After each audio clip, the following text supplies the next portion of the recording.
नमस्कार दोस्तों, स्वागत है आपका हमारे YouTube चैनल में जिसका नाम आपको पता ही है, डिस्कवरी विद सूर्या। तो आज की इस वीडियो में हम चर्चा करेंगे हमारी परंपराओं के बारे में, यानी हिंदू धर्म के बारे में, जो हमारी परंपराएं हैं। अब परंपराएं हम आपको बताएंगे आखिर कौन कौन सी हैं, और उन परंपराओं के आज के समय में जो लोग फॉलो करते हैं, अधिकतर लोग उन्हें बेवकूफ़ बोलते हैं कि क्या ढकोसला कर रहे हो। लेकिन इसके पीछे जो हमारी जितनी भी परंपराएं हैं, साइंस है इसके पीछे। और वो साइंस ऐसा साइंस है कि आपके शरीर को स्वस्थ रखने का काम करता है। तो सबसे पहले आपको हम बताते हैं कि जब आप किसी से मिलते हैं तो हमारे बुज़ुर्गों ने कहा है उसको भैया प्रणाम करो हाथ जोड़ के। ये ऐसे ही नहीं कहा गया, इसके पीछे साइंस है। क्या साइंस है? जब आप हाथ जोड़ते हैं यानी किसी को आप नमस्कार करते हैं, तो हमारे जो उंगलियों की जो शीर्ष के ये भाग है यानी पोर्स जो हैं, ये एक्यूप्रेशर का काम करते हैं, जिससे क्या होता है हमारे शरीर का जो ब्लड सर्कुलेशन है वो फास्ट हो जाता है। और इसका जो कनेक्शन होता है हमारे आँखों से और कानों से होता है। तो यहाँ की जो ब्लड सर्कुलेशन होता है यानी आँखों में और कानों में ब्लड सर्कुलेशन फास्ट हो जाता है, जिससे कि हमारी याददाश्त की शक्ति मजबूत होती है इससे। तो भैया अगर किसी से आप मिले तो अगर आप उसको नमस्कार करते तो इसका मतलब ये नहीं कि आप बेवकूफ़ हैं, आप स्मार्ट हैं, क्योंकि आप अपने शरीर का ध्यान रख रहे हो। तो अगर आप किसी से मिले तो भाई नमस्कार ज़रूर करिए। और वायरस ने सबको सिखा भी दिया कि भाई नमस्कार करना बहुत ज़रूरी है। एक तो आप वायरस से भी बचोगे इससे, ठीक है जी। दूसरी जो मान्यता या परंपरा कहें वो है पीपल के पेड़ की पूजा करना। देखिए, अधिकतर लोग हिंदुस्तान में यानी गांव के लोग पीपल की पूजा करते हैं। तो हम में से अधिकतर स्मार्ट लोग ये कहते हैं ये बेवकूफ़ है यार, क्यों पीपल की पूजा कर रहे हैं। लेकिन इसके पीछे भी एक साइंटिफिक रीज़न है, क्योंकि पीपल का जो पेड़ है उसको हिंदू धर्म या साइंस ने भी प्रूव किया है कि this is the best tree for your health. कैसे? कि ये भैया ऑक्सीजन देता है सबसे ज़्यादा, और इवन रात में भी देता है। तो इसको कनेक्ट कर दिया गया हमारे धर्म से। यानी हमारा धर्म कितना बड़ा है कि नेचर की पूजा करने को बोला है, क्योंकि नेचर ही भगवान है, यानी प्रकृति ही भगवान है। यानी जब हम उसकी पूजा करते हैं तो एक तरीके से हम उसकी रक्षा भी करते हैं, जिससे हमारे पेड़ पौधे सुरक्षित रहेंगे। तो हम ऑब्वियसली लिव लॉन्ग जिएंगे, ऑब्वियसली हम ज़्यादा लंबी उम्र होगी। तो इसीलिए पीपल के पेड़ को सुरक्षित रखने के लिए ये धर्म से कनेक्ट कर दिया गया कि भाई इसमें देवी देवता वास करते हैं, आप इसकी पूजा करिए, जिससे कि ऑक्सीजन आपको मिलेगी। तो साइंटिफिक रीज़न है इसके पीछे, ऑक्सीजन मिलना। अगली जो परंपरा आती है भाई लोग, वो है माथे पर तिलक लगाना। अधिकतर हम में से जितने भी यंग लोग हैं वो ये सोचते हैं कि यार तिलक लगाने से तो अपना लुक गड़बड़ हो जाएगा। लेकिन भाई साहब, इसके पीछे एक साइंटिफिक रीज़न है तिलक लगाने का। जब हम अपने माथे पर तिलक लगाते हैं, अधिकतर लोग लगाते तब है जब मंदिर में जाते हैं, वो भी लगा के मिटा देते हैं, क्योंकि मैं खुद ऐसा करता था। लेकिन जब साइंटिफिक रीज़न पता चला ना इसके पीछे, तो भाई इसके पीछे साइंस है। साइंस क्या है? जब आपके माथे पे तिलक लगता है तो तिलक लगाने में हम अपने यूज़ करते हैं, या कोई भी यूज़ करता है यहाँ से, तो इस पे प्रेशर पड़ता है। तो इस पे प्रेशर पड़ने से क्या होता है जी, हमारे चेहरे का जो ब्लड सर्कुलेशन है यानी जो मांसपेशियां हैं यहाँ की, वो एक्टिवेट हो जाती है, जिससे हमारा चेहरा खिल उठता है। और ऐसा करने से हमारा जो चेहरा है वो काफ़ी हेल्दी भी रहेगा। अगर आप देखते होंगे जो पंडित जी हैं या फिर जो धर्म गुरु हैं, उनके चेहरे पे चमक होती है, वो इसका रीज़न यही है। चेहरे पे चमक का मतलब ये नहीं आप लगा देना कि लुकिंग सो हैंडसम, गोरा, नो। एक सुकून मिलता है, लगाइए, अच्छा भी लगेगा। हमारी परंपरा है भाई। अगली परंपरा आती है भोजन करने की। इसके पीछे भी साइंस है। देखिए, जब हम खाना खाते हैं, खाना खाने के बाद मीठा खाना चाहिए। इसके पीछे एक रीज़न है। वो रीज़न क्या है? वो रीज़न ये है कि जब हम खाना खाते हैं तो अधिकतर उसमें मिर्च मसालों का यूज़ होता है, और खाना को पचाता है एसिड होता है। आपको पता होगा आप सर्च भी कर लेना, जब खाना खाते हैं तो एक एसिड होता है जो खाने को पचाने का काम करता है, अब मेरे को नाम याद नहीं आ रहा है, उससे ये होता है कि आपका खाना जल्दी से पचता है। अब वो एसिड होता है, जब ज़्यादा एसिड हो जाता है तो आपने सुना होगा अधिकतर हमारी माताओं को खट्टी डकारों का प्रॉब्लम होता है। यानी जो एसिड है, यानी अम्ल, जिसे हिंदी में, शुद्ध हिंदी में अम्ल बोलते हैं, अम्ल की तीव्रता को ये कम कर देता है। इसीलिए खाने के बाद थोड़ा मीठा खाना चाहिए। मीठे का मतलब ये नहीं चीनी दबा के खा लो, गुड़ खाओ और स्वस्थ रहो। अगली जो परंपरा आती है कान छिदवाने की, यानी यहाँ पे कुंडल पहनने की। अधिकतर क्या होता है कि इंडिया में कुछ लोग ऐसे हैं, अगर कोई लड़का कान में छेद करवा के पहने, कुंडल पहने, तो लोग कहते हैं क्या रे ये क्या कर रहे हो भैया, आपको मैनर्स नहीं है, शर्म नहीं आती, आप लड़की की तरह बन रहे हो। लेकिन इसके पीछे भैया साइंस है। ये करने से क्या होता है, यहाँ जब कान छिदता है ना, ये जो नसें होती हैं वो ब्लॉक नहीं होती हैं, सोचने की जो शक्ति है वो फास्ट हो जाती है। साइंटिफिक रीज़न बता रहा हूँ मैं आपको। और दूसरी चीज़, जो बोलने में फंबल मारते हैं, यानी वॉल करते हैं आप, बीच बीच में हो जाता है कुछ वर्ड ऐसे हो जाते हैं, वो भी सही हो जाते हैं।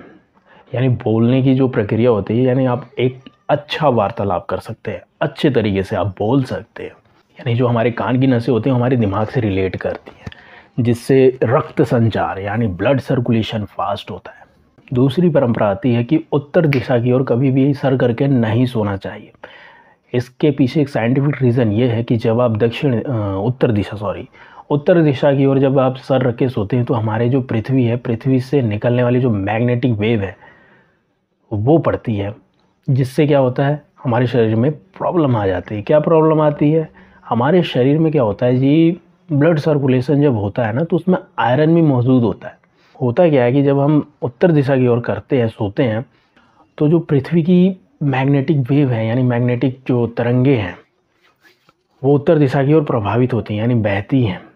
हमारा शरीर जो है पृथ्वी की चुंबकीय तरंगों में सीधे आ जाता है और शरीर में मौजूद जो आयरन है वो दिमाग की ओर संचारित होने लगता है, जिससे अल्जाइमर की बीमारी हो सकती है या मानसिक बीमारी भी हो सकती है। इसलिए उत्तर दिशा की ओर सर करके आप बिल्कुल ना सोएं। दूसरा भैया सूर्य नमस्कार या जल चढ़ाना, सूर्य को जल चढ़ाना। इसके पीछे एक साइंटिफिक रीज़न है। ऐसे ही नहीं आप कहा जाता है कि भैया सूर्य को आप जल चढ़ाइए, हमारे धर्म में कहा जाता है कि आप सुबह उठते ही सूर्य भगवान को जल चढ़ाइए। इसके पीछे एक साइंटिफिक रीज़न है। क्या रीज़न है, एक तो आपको विटामिन डी मिलेगा, जिससे आपकी जो बॉडी है वो काफ़ी एनर्जी फील करेगी। दूसरी चीज़ यह है, जब आप सूर्य को जल देते हैं तो उससे आने वाली जो किरणें होती हैं वो पानी पे रिफ्लेक्ट करती हैं, जिससे कि हमारी आँखें होती हैं उसको काफ़ी हीलिंग मिलती है। तो इसके पीछे ये साइंटिफिक रीज़न है कि एक तो आपका जो आँखें हैं वो काफ़ी स्वस्थ रहती हैं, दूसरी चीज़ है आपके जो शरीर को विटामिन डी की प्रॉब्लम है वो मिलती रहती है। अगली परंपरा आती है भाई सर पे चोटी बांधना। यानी अधिकतर अब तो कोई नहीं बांधता, लेकिन अब तो कोई भी नहीं रखता, लेकिन पुराने ज़माने के लोग जो थे वो सर पे चुटिया ज़रूर रखते थे। उसके पीछे एक साइंटिफिक रीज़न है। रीज़न ये है, जब आप सर पे चुटिया रखते हैं, यानी यहाँ इस साइड रखते हैं ना, पीछे की साइड में, तो उसमें क्या होता है वो सारी नसें जो होती हैं ना माइंड की, वो वहाँ से कनेक्टेड होती हैं। और उस पर जब कनेक्टेड होंगे तो एक तो चुटिया जब बढ़ेगी तो सारी नसें जब आके मिलती हैं तो इससे दिमाग जो होता है ना हमारा वो स्थिर रहता है, जिससे हमें क्रोध यानी गुस्सा नहीं आता है और सोचने की शक्ति भी बढ़ जाती है।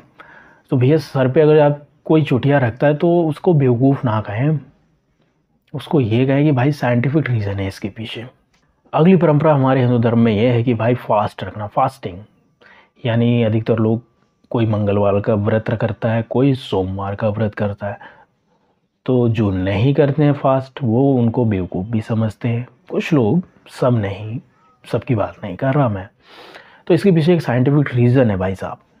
रीज़न ये है कि जब आप फास्टिंग करते हो तो आपके शरीर को जो क्या है हीलिंग मिलती है। यानी जो आप दिन भर रात भर जो ठूसते हो खाना, वो क्या होता है, शरीर कहता है भैया एक दिन तो रुक जाओ, एक दिन तो सफाई करने दो शरीर की। तो क्या होता है, वो एक दिन सफाई होती है शरीर की, यानी हीलिंग होती है हमारे अंदर जो कचरा भरा हुआ है उसकी। उससे क्या होगा, एक तो ब्लड सर्कुलेशन बहुत फास्ट हो जाएगा हमारे शरीर का। ब्लड सर्कुलेशन सही हो गया तो भैया हमें रोग भी नहीं होंगे, यानी हार्ट से रिलेटेड प्रॉब्लम नहीं होगी। इसीलिए हफ्ते में 1 बार या 2 बार आपको फास्ट रखना ज़रूर चाहिए। इसके पीछे एक साइंटिफिक रीज़न ये है। अगली परंपरा बहुत ही अच्छी परंपरा ये है कि भाई जो हमारी माताएं हैं और कुछ बहनें हैं वो सर पे सिंदूर लगाती हैं। यहाँ पे शादीशुदा महिलाएं अधिकतर। तो आज के मॉडर्न ज़माने में लोग कहते हैं कि भैया सिंदूर हम क्यों लगाएं, लेकिन उसके पीछे एक साइंटिफिक रीज़न है, इसलिए आप लगाएं। जो सिंदूर होता है उसमें हल्दी, चूना और मरकरी मिली होती है, यानी जो इनका मिश्रण होता है ये शरीर के रक्तचाप को, यानी जो ब्लड सर्कुलेशन है उसको नियंत्रण करता है। और दूसरी चीज़ ये भी है कि स्ट्रोक नहीं आते हैं। तो सिंदूर लगाना चाहिए भाई, ये आपको सुरक्षित रखेगा। ये आती है भाई साहब मूर्ति पूजा। हिंदू धर्म में मूर्ति पूजा करते हैं लोग, करना चाहिए। इसके पीछे एक साइंटिफिक रीज़न है।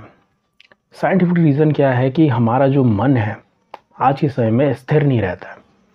अब स्थिर नहीं रहता है जब हम मंदिर में जाते हैं, उसके जाने से होता ये है कि जो हमारा मन है वो स्थिर होता है।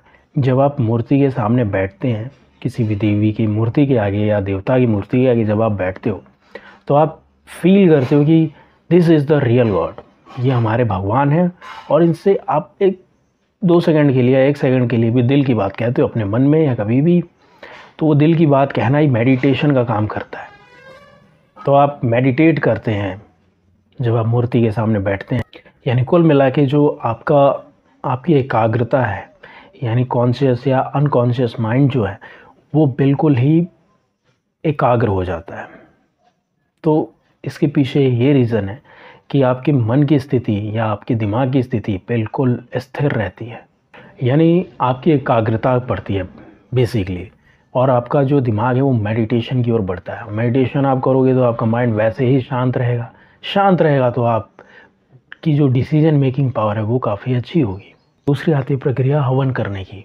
हवन करना भी एक साइंटिफिक रीज़न है। इससे क्या होता है, होता क्या है कि हवन की जो सामग्री होती है उसमें कपूर, तिल, चीनी आदि इन सब मिश्रणों का यूज़ किया जाता है। और जब इनका जब ये जलते हैं तो वायुमंडल में फैलते हैं, जिससे कि जो हमारे एटमॉस्फेयर है उसमें जो छोटे मोटे कीटाणु होते हैं वो काफ़ी नष्ट हो जाते हैं। तो इसीलिए भाई हवन करना चाहिए। इससे क्या होगा कि हमारे आसपास का जो वातावरण है वो काफ़ी शुद्ध होगा और जो जीवाणु, कीटाणु ये सब है वो मर जाएंगे। एक और है परंपरा कि जो हमारी माताएं बहनें हैं जो शादीशुदा हैं, उनको कहा जाता है कि आपको पैर में बिछिया पहननी चाहिए। वो इसलिए कहा जाता है, उसके पीछे एक साइंटिफिक बहुत अच्छा रीज़न है। उससे होता ये है, जब बिछिया या कोई भी लेडीज़ पहनती है शादीशुदा, जो लेडीज़ों की बच्चेदानी होती है उसमें रक्त संचार बहुत तेज़ी से यानी सही से होता है। इसके पीछे का रीज़न ये है कि चांदी जो होता है वो एक तरीके से ज़मीन से टच होता है। और जब औरतें जब पहन के चलती हैं तो ज़मीन से टच होता है, जिससे क्या होगा, एक एनर्जी जो है वो उनके पैरों के थ्रू उनके शरीर में प्रभावित होगी, जिससे क्या होगा कि बहुत से रोग नहीं होंगे, जैसे बच्चेदानी से रिलेटेड रोग नहीं होंगे, उनके पीरियड्स टाइम से आएंगे। इसीलिए बिछिया पहनना भी चाहिए शादीशुदा औरतों को। तो ये थे भाई साहब कुछ फैक्ट्स जो हमारे हिंदू परंपरा को जीवित रखे हुए हैं और जो काफ़ी इम्पोर्टेंट्स हैं। तो अगर आपको ये जानकारी अच्छी लगी तो प्लीज़ सब्सक्राइब कर दीजिएगा। बाय।